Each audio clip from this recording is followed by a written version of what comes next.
हाँ जी, प्यारे मित्रों नमस्कार, स्वागत है आप सभी का उड़ान मास्टर क्लासेस में। आप सभी के माता-पिता को मेरा नमस्कार। मित्रों हम डिस्कस कर चुके हैं करंट अफ़ेयर के बारे में। करंट अफ़ेयर के हमने 3 वीडियो आपको दे दिए हैं टोटल, ठीक है? और इसके अलावा हमने आपको पॉलिटी का संपूर्ण नोट्स पूरा रिवीजन आपको करवा दिया है। आज हम डिस्कस करने वाले हैं जियोग्राफ़ी का नोट्स। जी हाँ, ये भारत का जियोग्राफ़ी यानी कि भारत का भूगोल हम इसमें पढ़ेंगे। 28 पेज हैं, लगभग वो 1 घंटे के अंदर हम इसको फिनिश कर देंगे, बहुत सुपर फास्ट स्पीड में। तो जिन्होंने अब तक पुरानी क्लासेस नहीं देखी हैं, तो प्लेलिस्ट हमारी सारी बनी हुई है और ये भी प्लेलिस्ट हमने बना दी है अधिकारी सीरीज के नाम से। तो बस कान में ईयरफोन लगाइए और फटाफट बस रिवीजन करते रहिए। चलिए दोस्तों शुरू करते हैं। बाकी वीडियो को लाइक शेयर और वगैरह वगैरह जो कुछ करना हो आप कर लीजिएगा, ठीक है?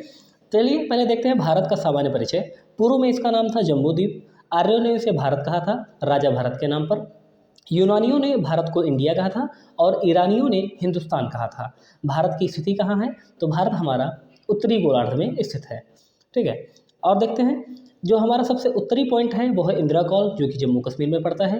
पूर्वी पॉइंट है किबिथु जो कि आंध्र प्रदेश में पड़ता है। दक्षिणी पॉइंट है इंदिरा पॉइंट जो कि अंडमान निकोबार में पड़ता है। और पश्चिमी पॉइंट है गौरी माता यानी गौरा माता जो पश्चिम में पड़ता है, ठीक है? उत्तर से दक्षिण की लंबाई यानी कि ये वाली जो लंबाई है वो है 32 से 14 किलोमीटर। पूर्व से पश्चिम यानी कि ये वाली लंबाई है आपकी 29 से 33 किलोमीटर। अगर पूछा जाता है कि भारत की भूमि का दक्षिणी भाग कौन है तो केप कमोरिन है, कन्याकुमारी में जो पड़ता है, ठीक है? अगर जो हम इसका विस्तार देखेंगे स्थिति अपने यहाँ की, ठीक है? तो आप सभी जानते हैं ये जैसे मान लें भूमध्य रेखा है, यहाँ से उत्तर में यहाँ पे हमारा भारत है। तो यहाँ से स्टार्ट होकर यानी कि 8 डिग्री 4 मिनट से लेकर 37 डिग्री 6 मिनट तक ये रहता है हमारा उत्तरी अक्षांश में। अगर वो पूर्वी के हिसाब से देखें, देशांतर के हिसाब से देखेंगे, तो यहाँ पर जैसे मान लें हमारा प्यारा भारत है, ठीक है? तो ये 68.7 से 97.25 पूर्वी देशांतर तक रहता है, ठीक है? कुल विश्व का क्षेत्रफल अगर हमारे भारत का देखेंगे तो भारत का जो हमारा भारत है वो विश्व के क्षेत्रफल का कुल 2.42% है और जनसंख्या है 17.5%। अगर जो कुल स्थलीय सीमा देखेंगे अपने प्यारे भारत की तो वो है 15,200 किलोमीटर।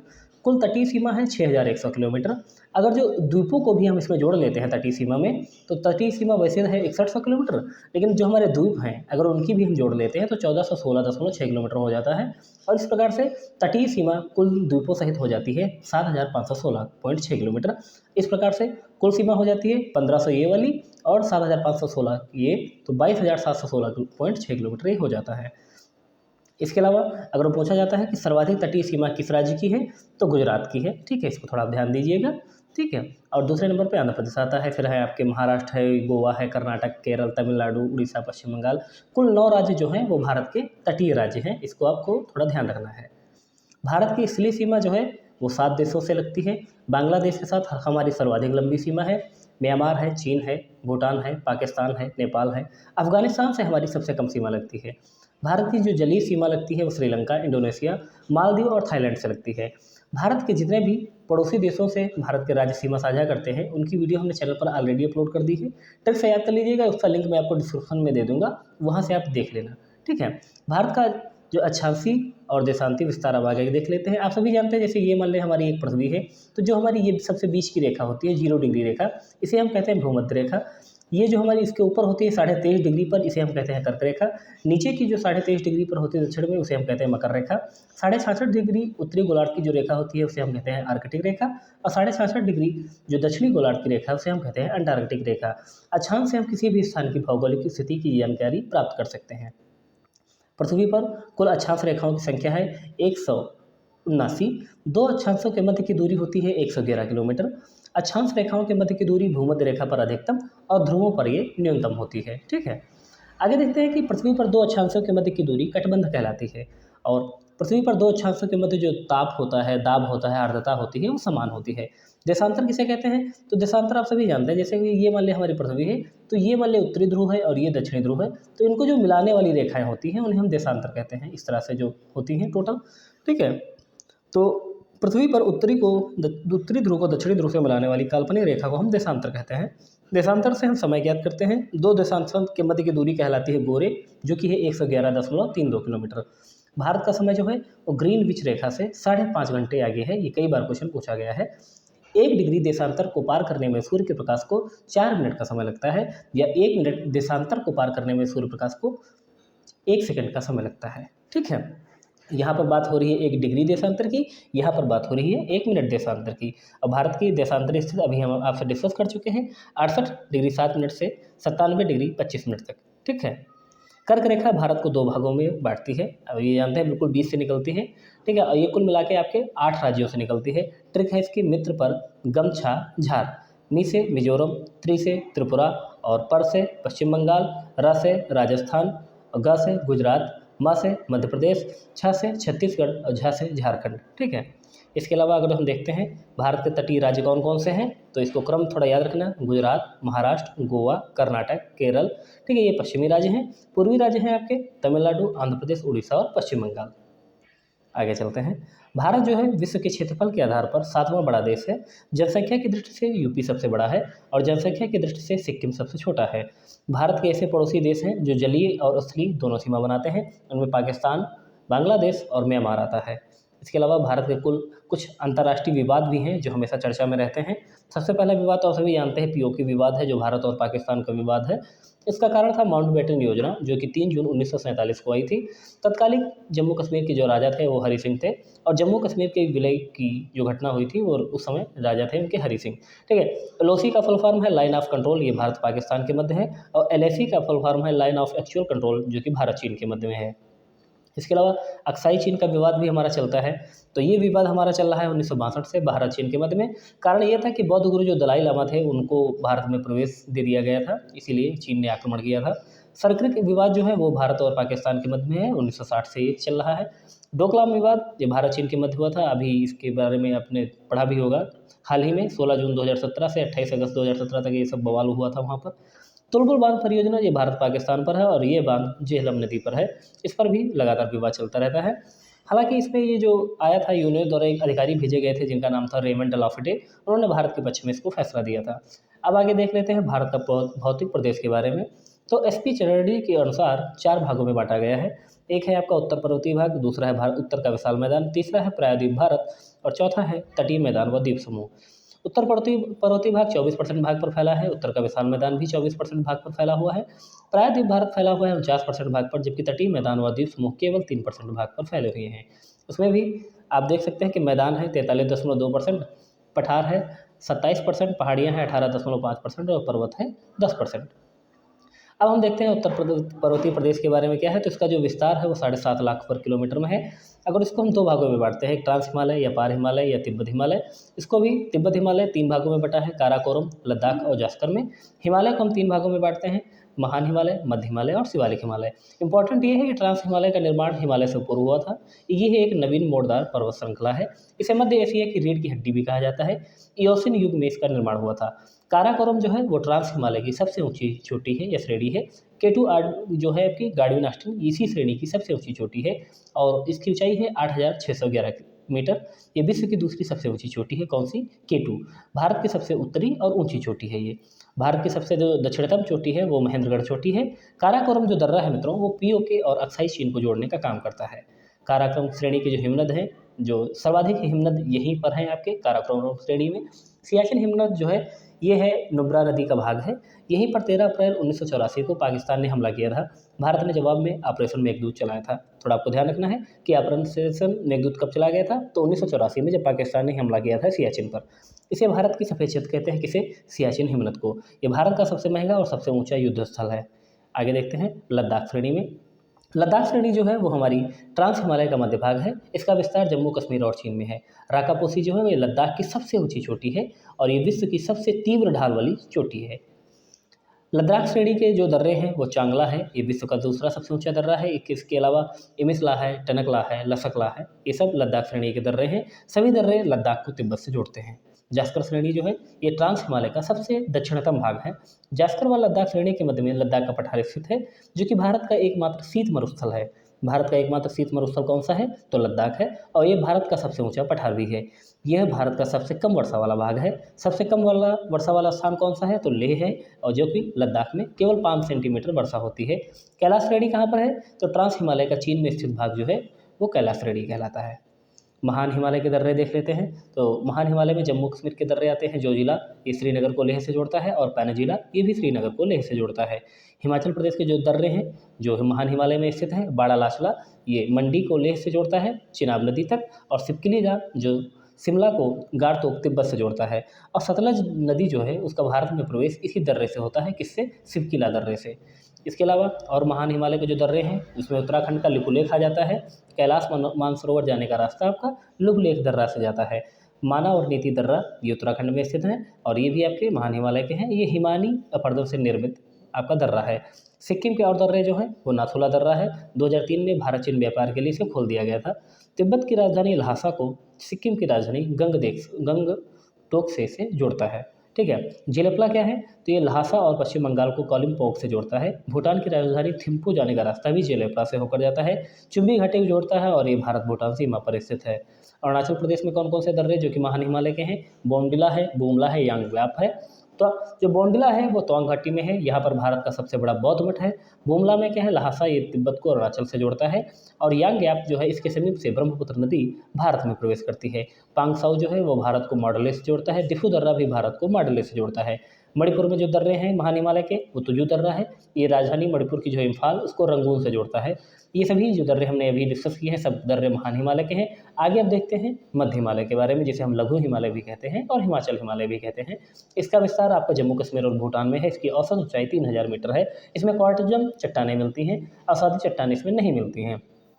मध्य हिमालय के दो दर्रे हैं वो बनिहाल है जो कि जम्मू कश्मीर में पड़ता है। ये जम्मू कश्मीर और श्रीनगर को जोड़ता है। जवाहर सुरंग में स्थित है। इसका उद्घाटन 1956 में हुआ था। पीर पंजाल श्रेणी भी आपकी बनिहाल दर्रे में पाई जाती है। पीर पंजाल दर्रा ये जम्मू को श्रीनगर से जोड़ता है और 1947 के बाद ये बंद कर दिया गया था। इसके अलावा रोहतांग दर्रा जो है वो हिमाचल प्रदेश में स्थित है। ये कुल्लू को स्थिति घाटी से जोड़ता है। स्थिति घाटी क्या है? ये हिमाचल प्रदेश की एक घाटी है जो कि आलू के लिए बहुत प्रसिद्ध है। काठमांडू घाटी आपकी नेपाल में पड़ती है। धोबी घाटी भूटान और नेपाल के मध्य में पड़ती है। कृष्णा घाटी जम्मू कश्मीर में पड़ती है। मोरका घाटी आपकी जम्मू कश्मीर में पड़ती है। ये सब आपको ध्यान देने की जरूरत है। बुग्याल या पग्यार क्या है? तो मध्य हिमालय की धरा पर घास के मैदान को ये बुग्याल प्यार कहते हैं। ठीक है। कश्मीर में इसे मर्ग भी कहते हैं, जैसे आपने सुना भी होगा गुलमर्ग है, सोनमर्ग है। मुख्य केंद्रीय अंश क्या है? ये सीमा रेखा महान हिमालय तथा मध्य हिमालय को अलग करती है। इसको थोड़ा आप ध्यान दीजिएगा। धौलाधर श्रेणी जो है ये हिमाचल प्रदेश की राजधानी शिमला में स्थित है। नागा तिब्बा क्या है? ये उत्तराखंड और हिमाचल प्रदेश में स्थित है ये पर्वत। ढोकिया जो है वो सिक्किम में स्थित है। ब्लू माउंटेन आपका भूटान में स्थित है। अब हम देख लेते हैं शिवालिक हिमालय के बारे में, जिसे हम बाहरी हिमालय भी कहते हैं। इसकी औसत ऊंचाई है 1500 मीटर। कगला रेमेट चट्टानी यहीं पर पाई जाती है। इसमें की जो घाटियां हैं वो मध्य हिमालय और शिवालिक के मध्य में अनेक घाटियां हैं। पूर्व में इन्हें द्वार या दवार भी कहा जाता है। और शिवालिक हिमालय की श्रेणी में दार्जिलिंग की जो है जो पश्चिम बंगाल में है वो चाय की खेती के लिए बहुत प्रसिद्ध है। हिमालय का जो प्रादेशिक वर्गीकरण किया था वो सर सिडनी बर्नार्ड ने किया था। इसको थोड़ा आप ध्यान रखना, सर सिडनी बर्नार्ड ने किया था। 4 भागों में बांटा था। पंजाब हिमालय, कुमायूं हिमालय, नेपाल हिमालय, असम हिमालय। यहाँ से क्वेश्चन कई बार बनता है। पंजाब हिमालय के बीच का भाग किन किन नदियों के मध्य का भाग है? तो सिंधु नदी से सतलज नदी के मध्य का जो क्षेत्र है वो पंजाब हिमालय कहलाता है। ये सबसे चौड़ा हिमालय है और पंजाब हिमालय की सबसे ऊंची चोटी है नंगा पर्वत। ठीक है। 8611 मीटर है। जम्मू कश्मीर और हिमाचल प्रदेश में फैलाव है। इसकी लंबाई है 560 किलोमीटर। इसके अलावा क्वेश्चन यहाँ से भी पूछा जाता है, कुमायूं हिमालय किस नदियों के मध्य में स्थित है? सतलज या सतना से काली नदी के मध्य में स्थित है। इसकी लंबाई है कुल 320 किलोमीटर। इसकी सबसे प्रमुख चोटी है नंदा देवी जो कि उत्तराखंड में है। ये फूलों की घाटी के लिए स्थित है। इस हिमालय का विस्तार उत्तराखंड में है, यानी कि जो फूलों की घाटी है वो आपके कुमायूं हिमालय में ही स्थित है। आगे देखते हैं नेपाल हिमालय। ये काली नदी से तीस्ता नदी के मध्य में नेपाल हिमालय स्थित है। इसकी लंबाई है नेपाल हिमालय की 800 किलोमीटर। सबसे लंबा और सबसे ऊंचा हिमालय यही है। माउंट एवरेस्ट यहाँ की सबसे ऊंची चोटी है जिसकी ऊंचाई है 8848 मीटर यहीं पर है। इसके अलावा इसकी प्रमुख चोटियाँ हैं माउंट एवरेस्ट, धौलागिरी, अन्नपूर्णा, मकालू, ये सारी की सारी नेपाल में स्थित हैं। कंचनजंगा जो कि एकमात्र है नेपाल हिमालय की सबसे ऊंची चोटी, वो सिक्किम में अपने भारत में स्थित है। आगे है आपका असम हिमालय, देख लेते हैं। असम हिमालय का जो क्षेत्र है मित्रों वो आपका फेमस है तीस्ता नदी से दिहांग यानी कि ब्रह्मपुत्र के मध्य में। लंबाई है 720 किलोमीटर। ये दूसरा सबसे बड़ा हिमालय और सबसे सकरा हिमालय है। इसकी सबसे ऊंची चोटी है नामचा बरवा। असम हिमालय की सबसे ऊंची चोटी कौन सी है? नामचा बरवा। अब पढ़ लेते हैं उत्तर का विशाल मैदान के बारे में। उत्तर का जो विशाल मैदान है ये 2400 किलोमीटर तथा 7.5 लाख वर्ग किलोमीटर में फैला हुआ है। इसका निर्माण हिमालय के बाद में हुआ है। ये भारत का नवीन भौतिक भाग है। हिमालय की नदियों द्वारा लाए गए अवसादों से इसका निर्माण हुआ है। खादर जो है वो नवीन जलोढ़ मिट्टी का मैदान को कहते हैं। अब बांगड़ जो है वो पुरानी जलोढ़ मिट्टी के मैदान को कहते हैं। अब क्या है कि रेह जो है या कल्हर भी जिसे हम कहते हैं, तो मिट्टी के ऊपर जो जमा नमक की परत होती है वो रेह कहलाती है। मैदानी क्षेत्र को भी मुख्यतः 5 भागों में बांटा गया है। एक गंगा का मैदान, दूसरा है सिंध का मैदान, तीसरा है पंजाब का मैदान, चौथा है राजस्थान का मैदान, पाँचवा है ब्रह्मपुत्र का मैदान। ठीक है। अब देखते हैं जो गंगा का मैदान है वो 2 भागों में बांटा गया है। एक पूर्वी जिसे हम अवध का मैदान कहते हैं, दूसरा है पश्चिमी जिसे हम रोहिलखंड का मैदान कहते हैं। बील क्या है? तो पश्चिम बंगाल में गंगा के मैदान की वह भूमि जो जल से भरी होती है वो बील कहलाती है। और धौरोस क्या होता है मित्रों? वो पुरानी नदियों के मार्गों के अवशेष को हम धौरोस कहते हैं। बिष्ट दोआब क्या है? तो बिष्ट दोआब जो फैला हुआ है, यहाँ से क्वेश्चन कई बार पूछा गया है। बिष्ट दोआब जो है वो ब्यास और सतलज नदी के बीच का क्षेत्र है। बारी जो है ये ब्यास और रावी के बीच का क्षेत्र है। रचना जो है ये रावी और चेनाब नदी के बीच का क्षेत्र है। छाज जो है वो झेलम और चेनाब नदी के बीच का क्षेत्र है। सिंध जो है ये सिंध दोआब ये झेलम और सतलज नदी के बीच का क्षेत्र है। माजुली द्वीप जो है वो दुनिया का सबसे बड़ा नदी द्वीप है। ठीक है। असम राज्य में ये ब्रह्मपुत्र नदी पर स्थित है। अब प्रायद्वीप भारत के बारे में पढ़ लेते हैं। प्रायद्वीप भारत का सबसे बड़ा भौतिक विभाग है। ये 16 लाख वर्ग किलोमीटर में फैला हुआ है।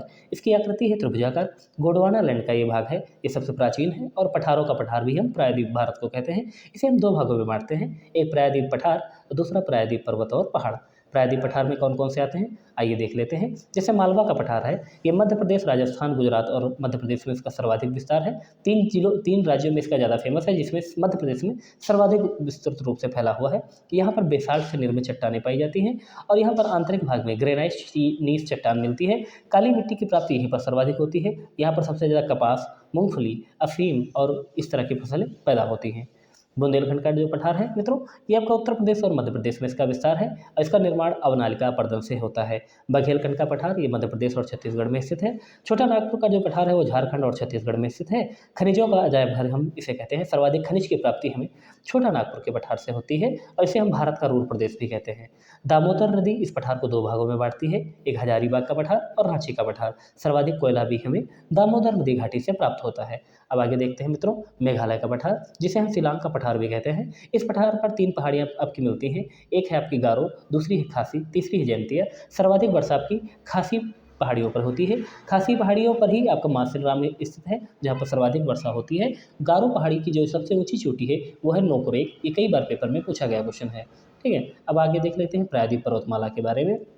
तो पर्वतमालाओं में हम सबसे प्रमुख रूप से देखेंगे प्रायद्वीप भारत में अरावली पर्वतमाला। ये मुख्य रूप से राजस्थान में फैली हुई है। इसका जो उद्गम होता है वो पालनपुर गुजरात से होता है। इसकी लंबाई है 692 किलोमीटर। इसका समापन होता है दिल्ली की रायसीना पहाड़ी तक का। इसकी सबसे ऊंची चोटी है वो गुरशिखर है। राजस्थान में जलवायु या जल विभाजक का कार्य कौन करता है, तो अरावली पर्वतमाला करती है। विंध्याचल पर्वतमाला ये भारत को 2 समान भागों में बांटती है। भारत में जल विभाजक का कार्य भी विंध्याचल पर्वतमाला का है। इसकी लंबाई है 1200 किलोमीटर। इसकी प्रमुख घाटी है विंध्यान घाटी जो कि एमपी यानी कि मध्य प्रदेश, गुजरात और राजस्थान में फैली हुई है। इसकी प्रमुख घाटी है भटनेर जिसे भांडेर पहाड़ी कहते हैं, जो कि मध्य प्रदेश में स्थित है। कैमूर घाटी आपकी मध्य प्रदेश में स्थित है। पारसनाथ की घाटी जो आपकी पारसनाथ जो पहाड़ी है वो झारखंड और बिहार में स्थित है और पारसनाथ पहाड़ी पर ही जैनों का एक प्रमुख तीर्थ स्थल भी स्थित है। पारसनाथ पहाड़ी विंध्याचल पर्वत की सबसे ऊंची चोटी है। आगे देखते हैं सतपुड़ा पर्वतमाला। ये जो है पूर्व में इसे मैकालू पहाड़ी कहते हैं, जो कि पश्चिम मध्य प्रदेश और छत्तीसगढ़ में फैली हुई है।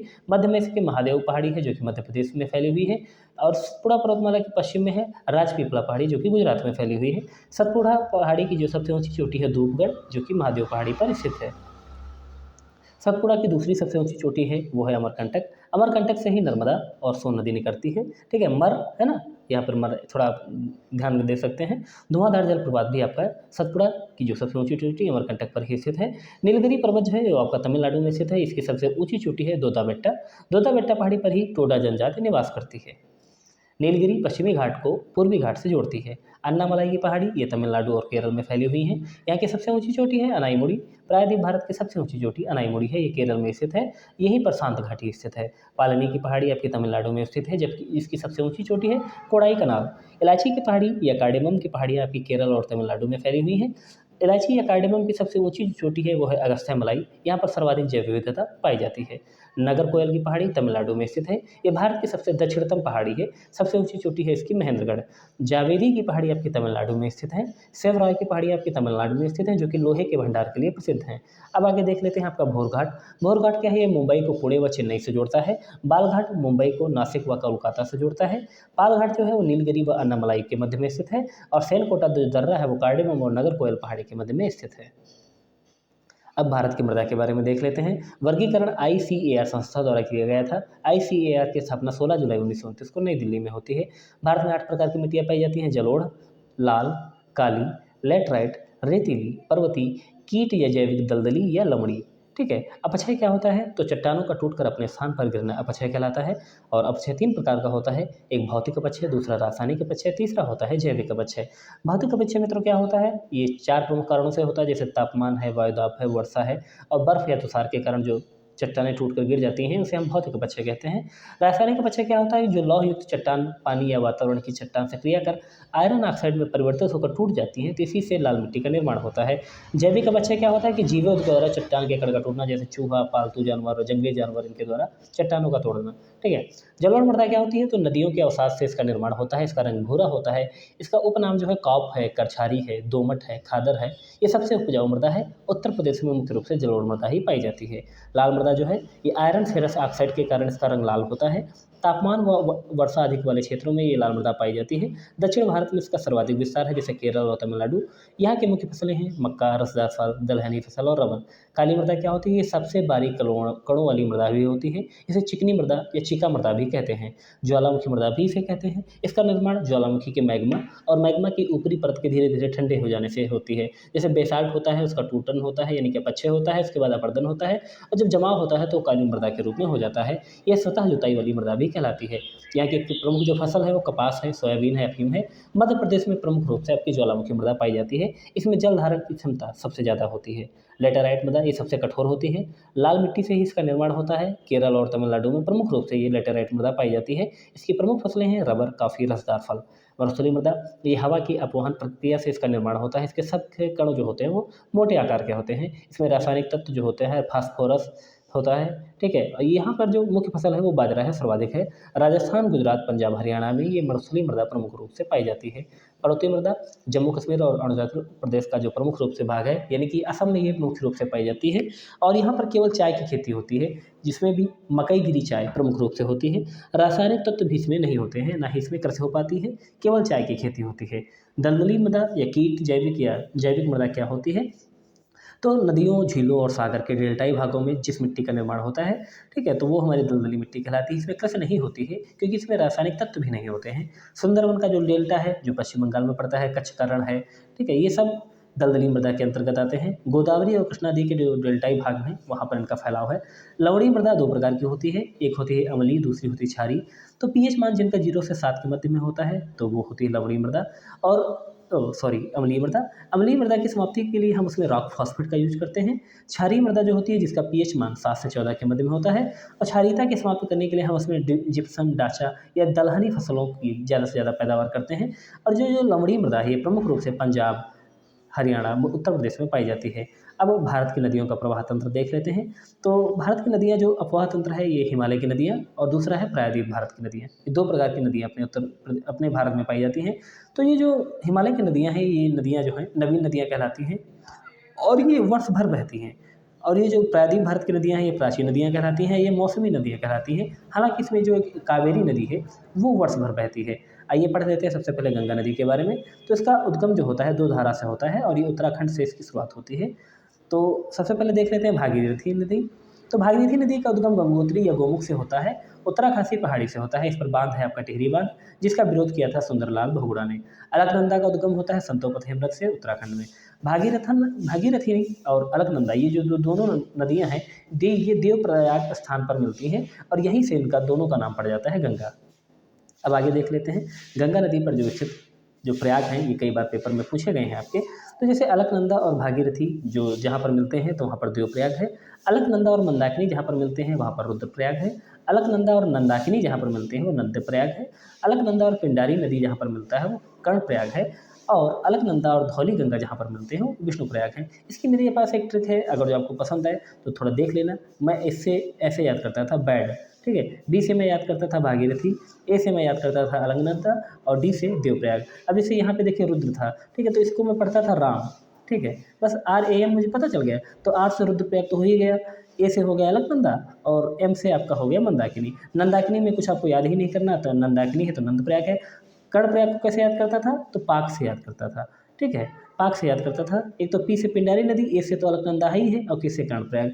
विष्णुप्रयाग को कैसे याद करता था, तो इसे हम पढ़ता था देव के नाम से, DAV। ठीक है, तो डी से हो जाता था आपका धौली गंगा, ए से हो जाता था आपका अलकनंदा और वी से आपका विष्णुप्रयाग। मैं इस प्रकार से याद कर लेता था, तो उम्मीद करते हैं आप भी थोड़ा याद कर लेना इसे। ठीक है, और यहाँ से क्वेश्चन जरूर पूछा जाता है।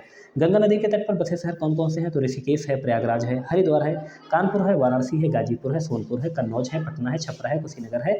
बांध जो है वो फरक्का बांध है, वो पश्चिम बंगाल में गंगा नदी पर स्थित है। यहाँ से गंगा दो भागों में बढ़ जाती है, एक तो आपका हुगली नदी, दूसरा आपका पद्मा नदी।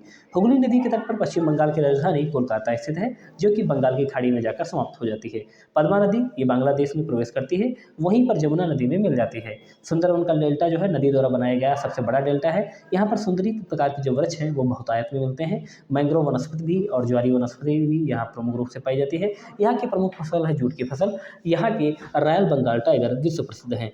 गंगा की सहायक नदियाँ कौन कौन सी हैं, तो जो बाएं भाग से नदी में मिलती हैं आके गंगा की सहायक नदियाँ हैं उनके बारे में पढ़ेंगे, फिर दाएं भाग से पढ़ेंगे। यही कई बार पेपर में पूछा गया है कि कौन कौन सी दाएं भाग से हैं और कौन कौन सी बाएं भाग से हैं। तो सबसे पहले तो हम बाएं भाग से देखेंगे। तो बाएं भाग से इसमें आती है रामगंगा, जिसका उद्गम शिवालिक की पहाड़ियों से उत्तराखंड से होता है। ये शहर नैनीताल यूके से निकलती हुई समापन इसका हो जाता है कानपुर में, गंगा नदी में आके मिल जाती है। गोमती नदी का उद्गम होता है फुलर झील उत्तर प्रदेश से, और इसके जो किनारे शहर स्थित है वो है लखनऊ, जौनपुर, सीतापुर। और इसका समापन यानी कि जो ये मिलती है गंगा में तो गाजीपुर में मिलती है गंगा नदी में। इसके अलावा आगे चलते हैं, जो आपकी काली नदी है या शारदा नदी हम बोलते हैं या सरयू बोलते हैं, गौरी गंगा नदी बोलते हैं, इसका उद्गम जो होता है वो मिलाप हिमनद से होता है। इसके किनारे जो स्थित है वो शहर आपका अयोध्या स्थित है। इसका जो समापन होता है जो मिलती है गंगा में, तो ये घाघरा नदी के नाम से, ये घाघरा नदी में पहले मिलती है। ठीक है, गोराम घाट में। ठीक है, तो एकमात्र गंगा की सहायक नदी जिसका उद्गम मैदानी भाग से होता है वो है आपकी काली नदी भी बोल सकते हैं, शारदा नदी भी बोल सकते हैं, सरयू नदी भी बोल सकते हैं। ठीक है, अब आगे चलते हैं। घाघरा नदी, इसका उद्गम नेपाल में होता है और इसके जो किनारे जो शहर स्थित है वो है गोराम घाट। इसका समापन आपका गाजीपुर में हो जाता है गंगा नदी में। ठीक है, आगे देखते हैं।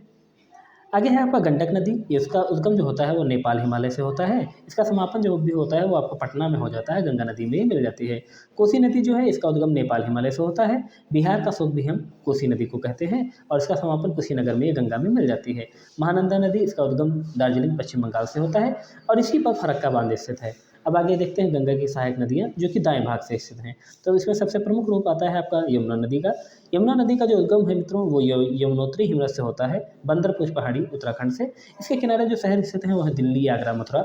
इसका समापन आपका इलाहाबाद, प्रयागराज में होता है और गंगा नदी में मिल जाती है। और पूछा जाए क्वेश्चन कि गंगा की सबसे बड़ी सहायक नदी कौन सी है, तो वो आपकी यमुना नदी है। टॉन्स नदी का उद्गम अमरकंटक की पहाड़ी से होता है। इसका समापन सोनपुर बिहार में गंगा नदी में हो जाता है। दामोदर नदी का जो उद्गम है मित्रों वो छोटा नागपुर पठार से होता है। कोलकाता में ये हुगली नदी में मिल जाती है। इसे पश्चिम बंगाल का शोक भी कहते हैं।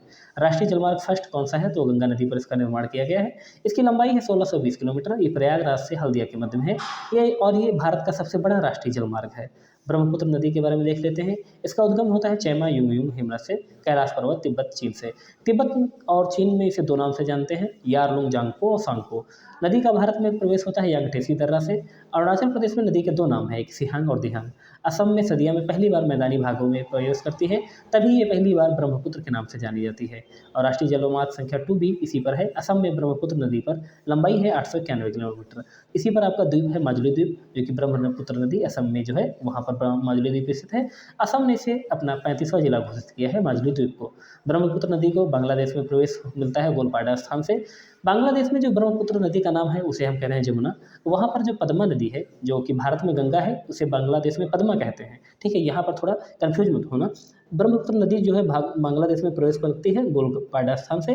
बांग्लादेश में जो ब्रह्मपुत्र नदी का नाम हो जाता है वो जमुना हो जाता है। और पद्मा नदी जो है जिसे हम भारत में गंगा कहते हैं उसे बांग्लादेश में पद्मा कहते हैं। जमुना और पद्मा जब दोनों मिल जाती हैं तो उसे हम मेघना कहते हैं या तो बराक कहते हैं। और बंगाल की खाड़ी में ये बराक नाम से ही ये गिर जाती हैं नदियाँ। ठीक है, तीस्ता नदी क्या है, इसका उद्गम जो है वो आपका सिक्किम की पहाड़ियों से होता है। इसका समापन आपका बांग्लादेश में होता है, जमुना में ये मिलती है ब्रह्मपुत्र नदी में, है ना। अब ब्रह्मपुत्र नदी पर स्थित जो जल विद्युत परियोजनाएं हैं वो हैं, जैसे अरुणाचल प्रदेश में रंगा परियोजना है, पायुम है, याकी नदी जल विद्युत परियोजना है। मणिपुर की अपर लोहित परियोजना ब्रह्मपुत्र नदी पर है, तिपाई मुख जल विद्युत परियोजना। मिजोरम की धौलेश्वर जल विद्युत परियोजना और सिक्किम की रंगीर जल विद्युत परियोजना, ये आपकी सभी ब्रह्मपुत्र नदी पर स्थित परियोजनाएं हैं। ये तो सभी ब्रह्मपुत्र नदी पर स्थित जल विद्युत परियोजनाएं हैं। ठीक है। सिंधु नदी क्या है, तो सिंधु नदी का जो उद्गम होता है वो लद्दाख व जास्कर श्रेणी के मध्य में होता है। उद्गम इसका बोकोरवर चू हिमनद कैलाश पर्वत से होता है। भारत में प्रवेश करती है दमचोक नामक स्थान से। एकमात्र जिले लेह से ये बहती है। और आपने वो पढ़ा ही होगा कि जब पाकिस्तान के साथ समझौता है तो 20% इसका यूज हम भारत वाले कर सकते हैं, ठीक है। तो पाकिस्तान में प्रवेश करती है चिल्लास नाम से। सिंधु नदी की सहायक नदियाँ हैं कौन कौन सी, 5 हैं, झेलम, सतलज, चिनाब, रावी, ब्यास, ठीक है। झेलम नदी उसका उद्गम होता है शेषनाग झील से जम्मू कश्मीर से। लद्दाख और जास्कर के मध्य में इसका उद्गम होता है। और झेलम नदी पर ही वुलर झील स्थित है जो कि भारत की सबसे बड़ी मीठे पानी की झील है। चिनाब नदी का उद्गम बारालाचला दर्रा से होता है जो कि जास्कर पीर पंजाल के मध्य में स्थित है। यह नदी झेलम और रावी नदी से जल प्राप्त करती है तथा सतलज में मिल जाती है। रावी नदी का उद्गम रोहतांग दर्रा से होता है जो कि हिमाचल प्रदेश में स्थित है। लाहौर और हड़प्पा इस नदी के किनारे से शहर हैं। इसका समापन चिनाब नदी में होता है और ये नदी मोस्ट रूप से पीर पंजाल और धौलाधर श्रेणी के मध्य में बहती है। ब्यास नदी का उद्गम ब्यास कुंड से होता है हिमाचल प्रदेश से। इसका समापन हरिके बैराज में हो जाता है हिमाचल प्रदेश, जो कि सतलज नदी पर जो हरिके बैराज है वो स्थित है। सतलज नदी जो है इसका उद्गम राकासताल पर्वत या कैलाश पर्वत से होता है।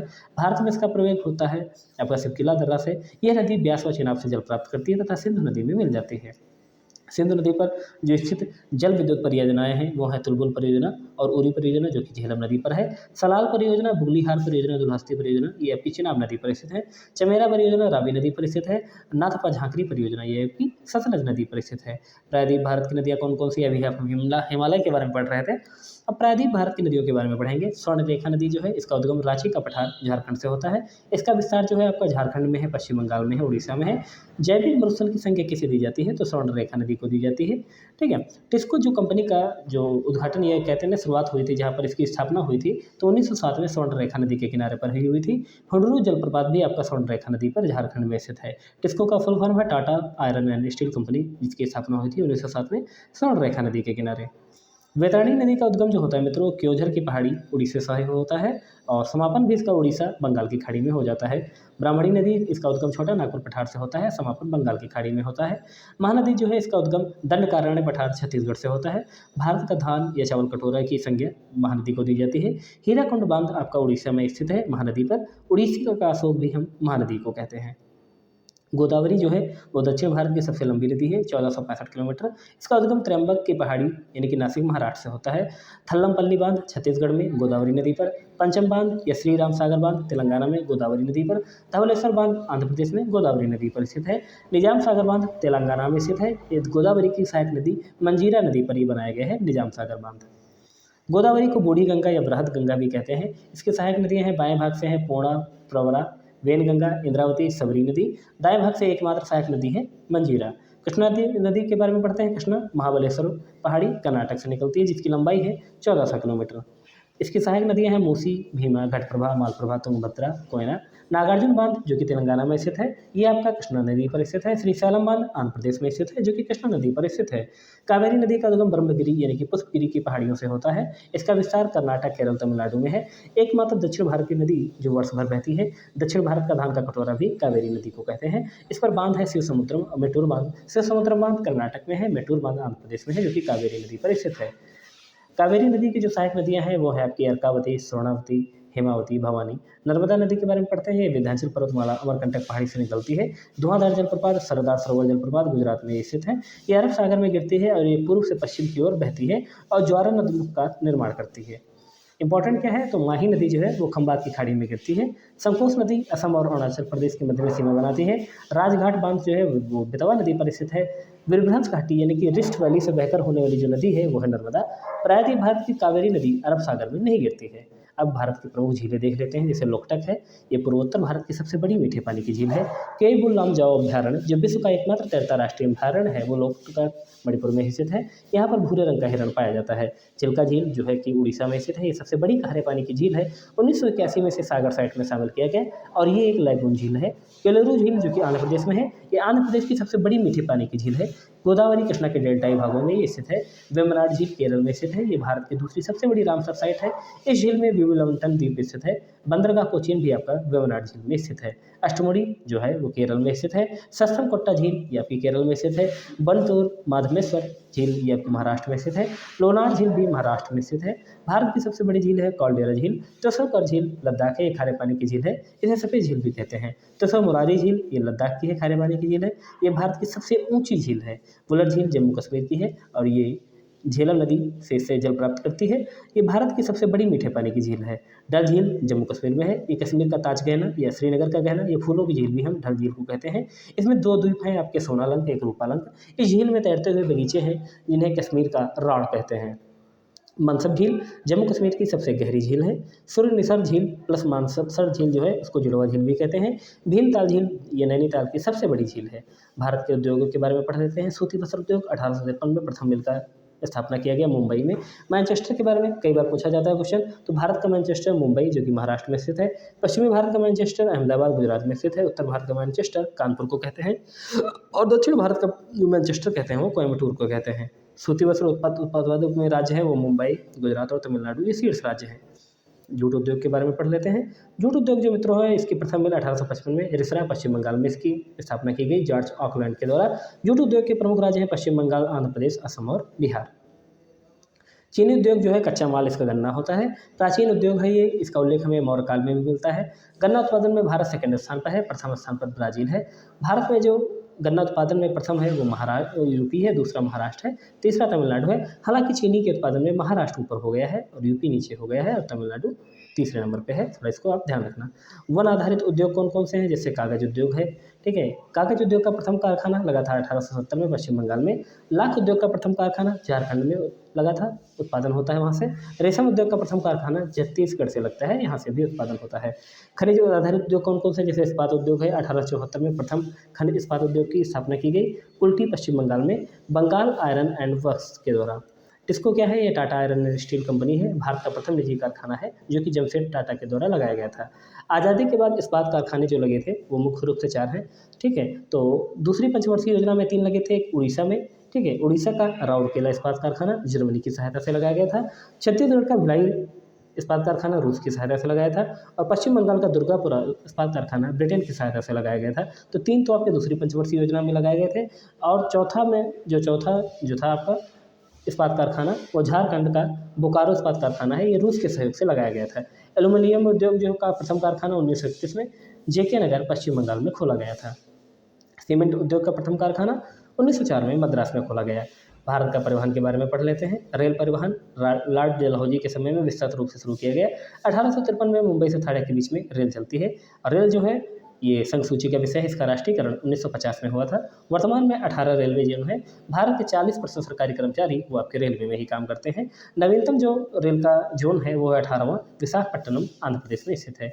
प्रमुख बंदरगाह के बारे में पढ़ लेते हैं। तो प्रमुख बंदरगाह में देख लेते हैं, 2 भागों में बांटते हैं, एक बड़े बंदरगाह एक छोटे बंदरगाह। बड़े बंदरगाह की सूची में 13 शामिल हैं, छोटे बंदरगाह की सूची में 185 शामिल हैं।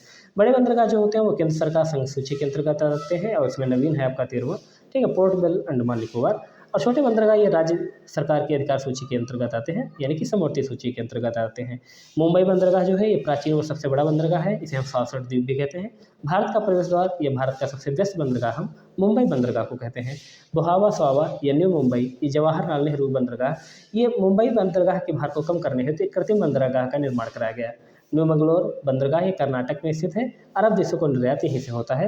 कोलकाता हल्दिया बंदरगाह पश्चिम बंगाल और डायमंड हार्बर तकनीक का इसमें प्रयोग किया गया है। कोलकाता जो हल्दिया बंदरगाह है ये पश्चिम बंगाल में स्थित है, इसको बनाने में डायमंड हार्बर तकनीक का प्रयोग किया गया है। विशाखापट्टनम जो बंदरगाह है ये आंध्र प्रदेश में है, ये भारत का सबसे गहरा जो है बंदरगाह है। डॉल्फिन नाज पहाड़ी जो है चक्रवातों से इस बंदरगाह की रक्षा करती है, थोड़ा इसको ध्यान रखना। ये डॉल्फिन नाज है, ये पहाड़ी है, चक्रवातों से किस बंदरगाह की रक्षा करती है, तो विशाखापट्टनम बंदरगाह की रक्षा करती है। एन्नौर बंदरगाह जो है वो चेन्नई में है, ये भारत का एकमात्र निजी बंदरगाह है। तूतीकोरिन कोचीन बंदरगाह, ये अरब सागर की रानी भी जिसे हम कहते हैं, ये तमिलनाडु में स्थित है। मारवा गोवा बंदरगाह वो आपका गोवा में स्थित है। कांडला बंदरगाह आपका गुजरात में स्थित है और ये कृत्रिम बंदरगाह है, ठीक है। सड़क परिवहन के बारे में देख लेते हैं मित्रों। सड़क निर्माता का जनक जो है शेरशाह को कहा जाता है। जीटी रोड का निर्माण इसमें सर्वप्रथम कराया था 1540 में। काबुल या पेशावर से ढाका तक इसमें जीटी रोड का निर्माण कराया था। आधुनिक सड़क निर्माता किसे हम कहते हैं, मेकाडम को कहते हैं। सड़क का वर्गीकरण हम 5 भागों में करते हैं। एक डबल एक्सप्रेसवे, दूसरा राष्ट्रीय राजमार्ग, तीसरा है राज्य राजमार्ग, चौथा है जिला सड़क, 5वां है ग्रामीण सड़कें। सबसे लंबा जो नेशनल हाईवे है वो NH 44 है। 3745 किलोमीटर। भारत में खनिज तो धातु और अधातु जो ज़मीन से खोद कर निकाली जाती हैं, और अयस्क वे होते हैं जो ज़मीन से धातु खोद कर निकाली जाए। ठीक है, देखिए अब मेरी बात को समझिएगा। खनिज वो होते हैं जिसमें धातु और अधातु दोनों शामिल होते हैं, और अयस्क क्या होते हैं, जब ज़मीन से केवल धातु खोद कर निकाली जाए तो उसे हम अयस्क कहते हैं। धातु खनिज कौन कौन से होते हैं, जैसे लोहा है, तांबा है, एल्यूमीनियम है, मैग्नीज है, ये सब धातु खनिज हैं। पेट्रोल, डीजल, गैस, अभ्रक, ये सब आपके अधातु खनिज हैं। आगे देखते हैं, लौह अयस्क के बारे में पढ़ते हैं। 4 प्रकार के लोहा जो होता है पाया जाता है, एक मैग्नेटाइट, हेमेटाइट, लिमोनाइट और सिडेराइट। सर्वोत्तम अच्छी किस्म का जो लोहा होता है वो मैग्नेटाइट होता है, इसमें 72% लोहा होता है। दूसरे नंबर पे आता है हेमेटाइट, जिसमें 60 से 70% लोहा होता है। तीसरे नंबर पे आता है लिमोनाइट, जिसमें 40 से 60% लोहा होता है। और चौथा है सबसे कम महत्वपूर्ण वाला सिडेराइट, जिसमें 40% से कम जो होता है वो लोहा होता है। लोहा जो है सर्वाधिक छत्तीसगढ़, झारखंड, उड़ीसा, गोवा, कर्नाटक में पाया जाता है। मैग्नीज जो है वो लोहा और इस्पात का मिश्रण होता है, जिसका उपयोग कीटनाशक, रंग रोगन, बैटरी बनाने में तथा ब्लीचिंग पाउडर में करते हैं। प्रमुख उत्पादक जो मैग्नीज का है वो उड़ीसा है, कर्नाटक है, महाराष्ट्र है। तांबा का जो है वो कच्चे माल के रूप में इसका उत्पादन होता है। इसका अयस्क होते हैं कापर पायराइड, कापर सल्फाइड। प्रमुख तांबा उत्पादक राज्य जो है वो राजस्थान है, झारखंड है। अभ्रक, विश्व में सर्वाधिक उत्पादन अभ्रक का जो होता है वो भारत में होता है, और अभ्रक का सर्वाधिक उत्पादन झारखंड हजारीबाग पठार में होता है। और अभी आपने पढ़ा भी था कि दामोदर नदी जो है वो छोटा नागपुर पठार को 2 भागों में बांटती है। ठीक है, एक हजारीबाग पठार और दूसरा है रांची का पठार। ठीक है, आंध्र प्रदेश में इसका सर्वाधिक उत्पादन होता है अभ्रक का, नेल्लोर में। राजस्थान के अरावली क्षेत्र में अभ्रक का सर्वाधिक उत्पादन होता है।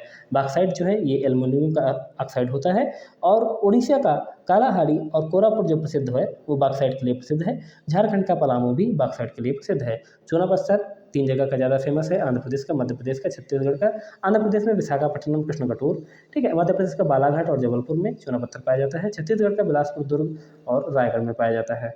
स्वर्ण जो है ये सर्वाधिक आपका कर्नाटक से निकलता है, कोनार की खान यानी कि रायचूर से। और आंध्र प्रदेश के अनंतपुर से सोना जो है खोदा जाता है, निकाला जाता है। झारखंड की स्वर्णरेखा नदी में भी हमें स्वर्ण की प्राप्ति होती है। चांदी जो है सर्वाधिक उत्पादन राजस्थान में होता है। दूसरे नंबर पर कर्नाटक है, तीसरे नंबर पर उत्तराखंड है। हीरा जो है ये कार्बन का शुद्ध अपर रूप है। हीरा का उत्पादन पन्ना मध्य प्रदेश में होता है, आंध्र प्रदेश गोलकुंडा में होता है, छत्तीसगढ़ रायपुर में होता है। शीशा जो होता है मित्रों, इसका अयस्क होता है गैलेना। ठीक है, और ये राजस्थान और छत्तीसगढ़ में सर्वाधिक रूप से पाया जाता है। ग्रेफाइट जो होता है वो कार्बन का अपर रूप होता है, तमिलनाडु, झारखंड और ओडिशा में पाया जाता है। जिप्सम जो है इसका उपयोग सीमेंट और चिकित्सक द्वारा इसका उपयोग किया जाता है रासायनिक उर्वरक बनाने में। जिप्सम के उत्पादन में सर्वाधिक आगे है महाराष्ट्र, दूसरा है कर्नाटक और तीसरा है उत्तर प्रदेश। तो मित्रों यहाँ पर हम आपका ये वीडियो समाप्त करते हैं, और जहाँ तक भी जितना पूछा जा सकता है वो हमने एक वीडियो में कवर करने का प्रयास किया है। एक वीडियो और हम आपको देंगे वर्ल्ड जियोग्राफी का, तो वो भी शाम तक हम आपको दे देंगे। तो बने रहिएगा चैनल पर। तो बाकी हम सब्सक्राइब के लिए हम नहीं कहेंगे, बाकी आपको अच्छा लगता है तो जरूर सब्सक्राइब कर लें। मेहनत मेरी लगती है, आपको कंटिन्यू लगातार बोलना होता है, तो आपको लगता है कि हाँ मेहनत की जाती है, तो ज़रूर चैनल को दोस्तों में शेयर करें और एक प्यारा सा कमेंट जरूर करिएगा। धन्यवाद मित्रों।